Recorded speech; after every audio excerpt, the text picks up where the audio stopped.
Começa agora mais um Milho Plus aqui no canal AgroMais. E o plantio da segunda safra do milho já está sendo finalizado em algumas regiões produtoras, mas as incertezas em relação à próxima safra continuam, tanto com o clima quanto na disponibilidade de fertilizantes. Sobre esse tema eu trago aqui agora para nossa conversa o Josué Fogaça, que é coordenador de desenvolvimento de mercado da Fertilaqua. Bem-vindo ao nosso programa. Tudo bom, Simone? Muito obrigado. É um prazer estar participando junto a vocês aqui ao programa Milho Plus e estamos aí à disposição para poder estar discutindo esses temas tão importantes aí dessa cultura também tão importante como é o milho. Prazer em tê-lo aqui, viu, Josué? Agora fala pra gente qual a análise que você faz aí dessa segunda safra que o plantio já começou e logo mais chega aí a colheita. Assim, esse ano estamos passando por uma condição favorável de preço, né? Commodity tá com valor bom, o preço do milho está valorizado diante de todas as circunstâncias, estoques que foram reduzidos pelas perdas da safra passada. Esse ano tivemos problemas em algumas regiões com a safra de soja, e a safra de milho tem tudo para a gente entregar bons resultados de produtividade diante do cenário climático nesse momento de início de plantio que foi favorável e está sendo favorável nas principais regiões. Existem as incertezas, existem, mas o clima, apesar de alguma desconfiança, é de otimismo quando a gente observa como está essa questão do nascimento, da emergência, de como que está a performance das lavouras que já estão instaladas nesse momento. E como está a performance então, Josué? Os milhos eles estão apresentando um bom desenvolvimento devido às características climáticas que não faltou chuva nas principais regiões nesse início de plantio, fevereiro, março, e elas estão desenvolvendo bem. O que deixa a incerteza é os riscos que são predominantes da segunda safra, né, de faltar chuva próximo ao enchimento de grãos ali, mês de abril, mês de maio, quando tá enchendo o grão para a espiga, até mesmo a questão também de possíveis riscos de geada e também a possível falta de adubos, como por exemplo a ureia, que é a adubação nitrogenada que é feito na adubação de cobertura, né, nas lavouras de milho. Tá certo. Antes da gente chegar aí nessa questão dos fertilizantes, né, que está preocupando muito aí os produtores brasileiros, vamos continuar aqui no clima. Em relação ao fenômeno Laninha, os especialistas dizem, né, Josué, que esse fenômeno está perdurando e muito e deve continuar aí. Como então os produtores, eles devem então, o que eles devem fazer então para evitar os prejuízos com o Laninha? Assim, de fato, o efeito, o evento Laninha foi um evento que se alastrou aí, principalmente com um impacto muito grande na safra de soja. Ele vem perdendo força, né? Alguns especialistas dizem que ele vai durar aí até outono, final da safrinha mesmo, dessa segunda safra. Então, ainda tem muitas regiões com o risco, como eu disse, de estar faltando chuva no período importante e crucial para que tenhamos patamares produtivos grandes no momento do enchimento de grãos da cultura, mas já são discutidas há muito tempo alternativas para que a gente diminua uma possível chance, né, do caso de faltar chuva. Vai depender muito do período que durar essa falta de chuva, mas hoje podemos estar trabalhando condicionadores de solo, esses condicionadores de solo vai estar atuando no solo para que ele tenha um solo com um perfil mais estruturado, de conseguir aumentar a capacidade de retenção de água, de aumentar a capacidade de infiltração, Hoje tem produtos, além dos condicionadores de solo, produtos que estimulam o enraizamento das plantas. Então, quando você estimula um maior desenvolvimento radicular do milho, você vai estar promovendo uma planta que, com o sistema radicular mais robusto, ele vai estar tolerando mais condições de estresse hídrico, um possível estresse. Você vai estar estruturando uma planta mais resistente, que a questão do balanço hormonal, de raízes, de parte aérea, desenvolvimento de colmo, tudo isso de você estar trabalhando o solo para poder preparar ele para uma possível escassez hídrica, ou ainda está trabalhando a planta nessa questão do sistema radicular, você vai estar fazendo estratégias para, se de fato o efeito do laninha for forte, a gente ter aí períodos longos de falta de chuva, 30 dias, 20 dias, 25 dias, 40 dias, independente, a gente ter uma planta mais preparada e ter menos impacto disso na produtividade. Lógico, como foi a safra, segunda safra, o ano passado, que tivemos regiões com 60, 70 dias sem chuva, aí já é um pouco mais difícil você ter uma condição de manutenção de produtividade. Mas se o efeito for um efeito laninha mais leve, como alguns especialistas dizem que vai durar o efeito laninha, no entanto ainda não se sabe a intensidade. Até o momento temos chuvas constantes nas regiões Mato Grosso do Sul, Mato Grosso, Goiás, Paraná, algumas praças importantes de produção do milho, não está tendo tanto impacto, mas o que preocupa é da agora para frente. Então a gente tem que estar fazendo já um manejo preventivo de estimular o solo, estimular o desenvolvimento da planta para que ela seja uma planta mais tolerante se vier de fato esse período longo de escassez hídrica. Agora, Josué, fazendo uma cobertura do solo, isso facilita a retenção da umidade? Ah, com certeza. Hoje, até mesmo a questão dos consórcios, plantas de cobertura, como é a braquiária, você consegue proteger o solo para que ele tenha menos perdas de água na questão da evaporação, da evapotranspiração, até mesmo da retenção de água palhada, você consegue conservar mais essa umidade no solo. E tudo isso vai fazer condições favoráveis para que o milho ele se desenvolva numa condição melhor de umidade, né? Então hoje as plantas de cobertura, a palhada, a gente sabe que milho plantado em cima de soja, o soja deixa pouca palha, então ele tem que fazer um trabalho de construção de perfil de solo lá atrás, não é um negócio que é assim, você fez agora já vai surtir efeito para esse milho, então sempre a segunda safra a safrinha do milho é uma safra que historicamente ela pode passar por períodos de escassez hídrica. Então o produtor ciente disso, ele tem que vir já fazendo um trabalho de rotação de cultura, de construção de perfil, para que eu estruture esse solo e não apenas tenha uma palhada nesse momento que é a safrinha. É sempre construir o solo para, umas condições de estresse, de falta d'água, eu vou estar um solo estruturado para que as poucas chuvas que aconteceram eu tenha uma boa capacidade de armazenamento de água e não deixe que isso afete tanto a cultura, né? Agora, o Josué, qual a percepção de vocês? O produtor ele está estruturando esse solo?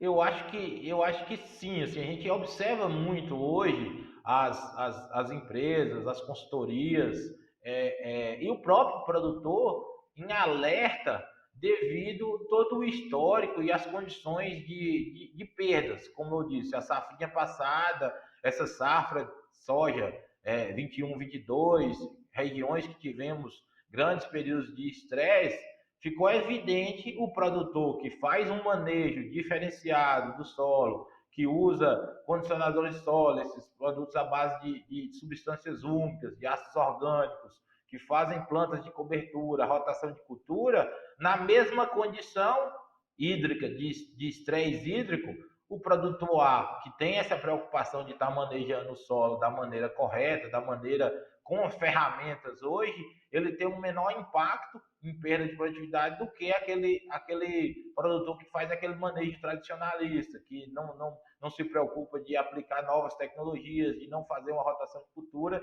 Então, as perdas nesses clientes foram bem maiores, médias baixas de produtividade, enquanto produtores que fazem um manejo diferenciado conseguiu segurar um pouco mais os índices de produtividade. Agora, esses condicionadores de solo que você citou aí, também é conhecido como pó de rocha? Na verdade, o que, que é? A gente vai pelo termo condicionar solo. O que, que é um condicionador de solo? Qualquer produto que ele impacte nas propriedades químicas, físicas ou biológicas do solo, ele é classificado como um condicionador de solo. Calcário é condicionador de solo, gesso é condicionador de solo, pó de rocha é condicionador de solo, é condicionador de solo. Só que esses produtos, eles trabalham principalmente as propriedades químicas do solo. E hoje, o legal é quando você trabalha o tripé. Você trabalha as condições físicas, condições químicas e biológicas do solo. Porque muitas vezes nós temos solos quimicamente muito bem equilibrados, teores de cálcio, magnésio, fósforo, potássio, tudo em harmonia, mas o produtor ele não consegue incrementar a produtividade ou tem perdas fáceis numa condição de estresse mínimo, porque ou ele tem algum problema na física do solo, seja textural, seja questões de compactação do solo, ou na própria microbiologia do solo, que é um dos pilares do solo que está sendo observado nos últimos anos e que observa-se quando eu tenho esse manejo da minha biodiversidade, atrelado à química do solo, atrelado à física do solo, o tripé está em harmonia, eu tenho uma maior produtividade, eu tenho uma maior capacidade de estimular o ambiente, a relação solo-planta. Hoje você vê a Embrapa já trabalha a questão da bioanálise, que é uma análise que diferencia aquela análise tradicional, a análise química. Ele já tem indicadores de qualidade biológica do solo, indicadores de qualidade química, eles já apontam a questão da ciclagem de nutrientes. Quando eu contemplo tudo isso, a parte química, física e biológica, os condicionadores que eu cito hoje, que estão tendo mais trabalhos, que estão tendo pesquisas, são hoje condicionadores à base de substâncias úmicas, ácido fúrico, ácido úmico. Hoje tem produtos que já são formulados como os condicionadores de solo da Fertilacqua, que já tem outros compostos de bioativação, aminoácidos, extratos vegetais, tudo isso para melhorar o ambiente e eu estimular a planta. Então, eu melhoro o solo, melhoro a questão de sistema radicular da planta e essa conexão do solo com o sistema radicular, do aproveitamento de nutrientes, de ativação microbiana, esse ganha-ganha que vai, ao todo, melhorar o sistema produtivo. Agora, Josué, esses condicionadores de solo, eles resgatam um pouco daquele fertilizante, então, que já foi utilizado na terra? Assim, hoje, o que, que a gente tem observado? Vai depender muito da dinâmica do nutriente. Quando a gente fala de fósforo, é uma característica, quando a gente fala de nitrogênio, é outra característica. A gente sabe que o produtor ele tem feito, ao longo dos anos, adubações pesadas de fósforo, e a dinâmica do fósforo, a sua reatividade no solo para o processo de aproveitamento, o processo de perdas, isso tudo fica ali disponível a depender da condição de manejo. Então a gente usa lá tantos pontos de fósforo. A planta só consegue aproveitar 20, 30%, e uma grande parte dele é absorvido. Vai depender muito dos latossolos, dos teores de ferro, dos teores de alumínio que eu tenho no solo, de como está a minha população microbiana, a questão de bacilos subtilos, bacilos megatério, das próprias atividades enzimáticas, todo o contexto do solo que vai estar promovendo maior aproveitamento ou não desse nutriente. O próprio nitrogênio, a dinâmica do nitrogênio é que tem-se muitas perdas por volatilização ou lixiviação quando eu aplico ele. A própria dinâmica do potássio, tem muita perda por lixiviação. Os condicionadores de solo, eles tanto auxiliam o maior aproveitamento daquela adubação, que é feita naquele momento da cultura, quanto pode estar auxiliando ou vamos lá, numa liberação ou num resgate desse fósforo que estava adsorvido. Tudo isso vai depender do contexto do manejo, do que tem de melhoria. A Fertilacqua ela acompanha muitas áreas que são utilizadas os condicionadores de solo, tanto nessa atividade microbiana, tanto nessa melhoria química, em relação a CTC do solo, em relação à saturação de base, em relação a como que está as condições físicas do solo. Então é um contexto, não tem fórmula mágica. Mas o que tem se percebido é que com o uso dos condicionadores, o processo de construção do perfil de solo ao longo dos anos, a gente tem observado uma maior disponibilidade dos principais nutrientes, tanto NPK quanto cálcio, magnésio e enxofre. Então, o adubo foliar é uma boa alternativa, então, para suprir a adubação de base, o NPK, José? É um contexto, sabe, Simone? Assim, ó, a gente hoje, o que é que tem percebido? A alta dos insumos, principalmente a adubação de base, tem levantado questionamentos de algumas instituições do produtor reduzir a adubação, do produtor fazer adubação zero, porque os estoques de nutrientes, eles no solo, eles são capazes de suprir essa próxima safra, no caso, essa safrinha do milho. Só que conhecendo a dinâmica do nutriente, observando que os nutrientes como o fósforo tem esse processo de adsorção, a questão do nitrogênio e do potássio, eles já são muito mais perdidos. Então, a gente consegue fazer uma substituição parcial, principalmente do nitrogênio e do potássio, por causa da dinâmica dele, em relação à adubação de base via sólido e à adubação foliar. Antes, eu faria um cálculo, eu tenho que jogar 100 pontos de potássio. O potássio ele tem uma função muito importante, funções na formação da planta, questão de enraizamento, fornecimento de energia, ativação de enzimas. Lá na frente, eu vou precisar do potássio novamente para a parte fisiológica, para enchimento de grão. Então, eu posso estar particionando isso. Em vez de eu fazer todo o adubo na base, eu posso fazer uma parte dele na base, por causa de custos, por causa de questões de falta do produto, de indisponibilidade. Então, se eu não tenho todo o adubo, eu posso estar fazendo tanto o potássio quanto o nitrogênio, fazer uma parte via solo, para fornecer sistema radicular na base, e suplementar isso ou complementar isso na adubação foliar. A planta ela tem diversos estágios de demandas nutricionais e em estágios diferentes, com a ação do nutriente também de forma diferenciada. Como eu falei, o potássio, em um momento ele vai estar servindo para uma coisa e no outro ele vai estar servindo para enchimento de grão. Então eu posso estar particionando isso, fazendo parte via solo, parte via adubo. Da mesma forma é o nitrogênio. Já o fósforo não. O fósforo é um elemento que ele é absorvido e maioria das vezes sistema radicular, então a adubação foliar já não é tão eficiente. Aí eu já entraria com outra estratégia para isso. Então, para o potássio, então, o adubo foliar, ele é um complemento ao potássio. E falando em potássio, essa nossa dependência, né, do Brasil pelo potássio importado, aí foi lançado já o Plano Nacional de Fertilizantes, um plano ainda a médio prazo, né, nesses 30 anos. Como vocês então avaliam esse plano, né, nessa dependência do Brasil e sendo com o adubo orgânico, agora o foliar como complemento? É uma solução que não vai nos livrar dessa dependência, mas é uma solução aí apresentada que muitos produtores já utilizam, né, Josué?